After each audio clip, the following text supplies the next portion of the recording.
Connection course number 2, proactive discipline and student ownership from punishment to partnership. Discipline is not about control. It's about creating the conditions for responsibility. A student breaks a rule. You shout, send them out, and then 10 minutes later, they're back, unchanged, unresentful, and ready to test you again. Now imagine another classroom. The same student breaks a rule, but this time, instead of punishment, there's a conversation. What happened? What were you thinking? How can we make it right? That's a proactive discipline measure, where the goal isn't control, but character building.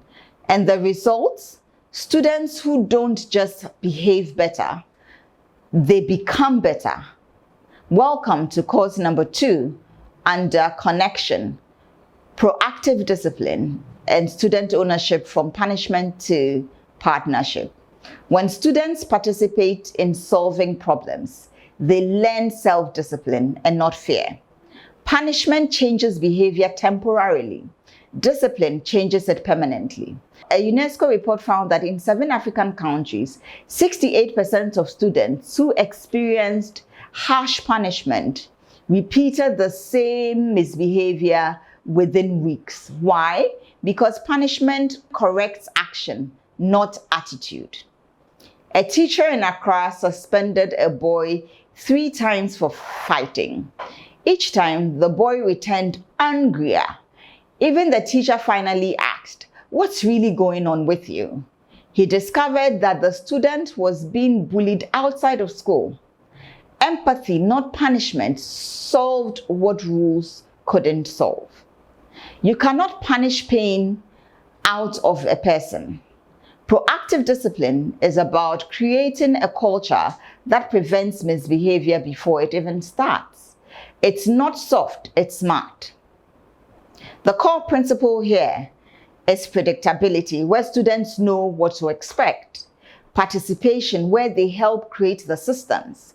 Prevention, where the teacher anticipates triggers and addresses them before they even happen.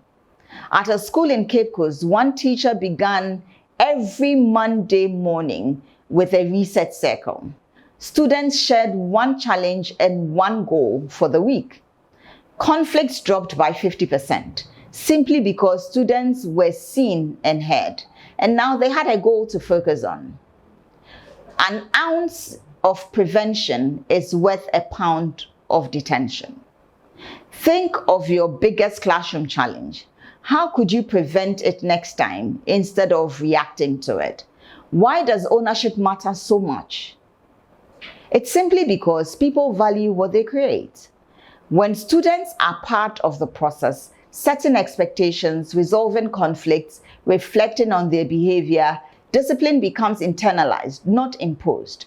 According to the Journal of Positive Behavior Interventions, schools using restorative and proactive approaches saw a 43% drop in repeated misbehavior within a single term.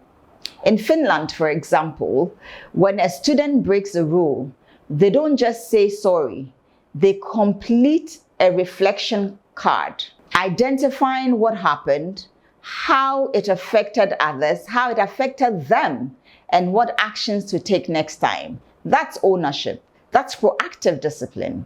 Discipline without relationship leads to rebellion. Relationship without discipline leads to chaos. Balance the two. How do you move from punishment to partnership? Through restorative practices, where consequences build connection, not distance. Here's how it works. Step number 1, acknowledge the behavior. Instead of, "Why did you do that?" try, "What happened?"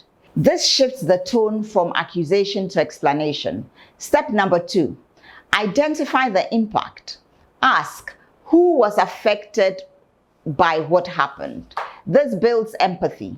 Step number 3, collaborate on the solution. Ask, how can we make this right? Now, discipline becomes a teamwork. A student in a cater classroom tore another student's book. Instead of punishment, the teacher asked them to work together.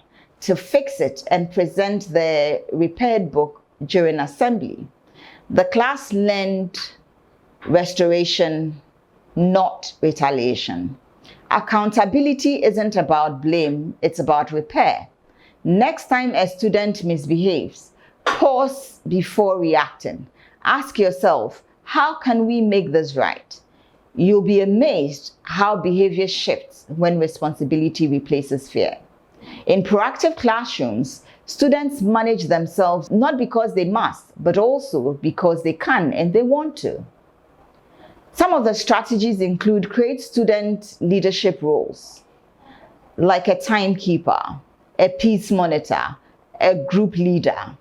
Teach emotional vocabulary using words such as I feel frustrated. Not I am, because I am means you've taken it on, but I feel means it's something that you can work on.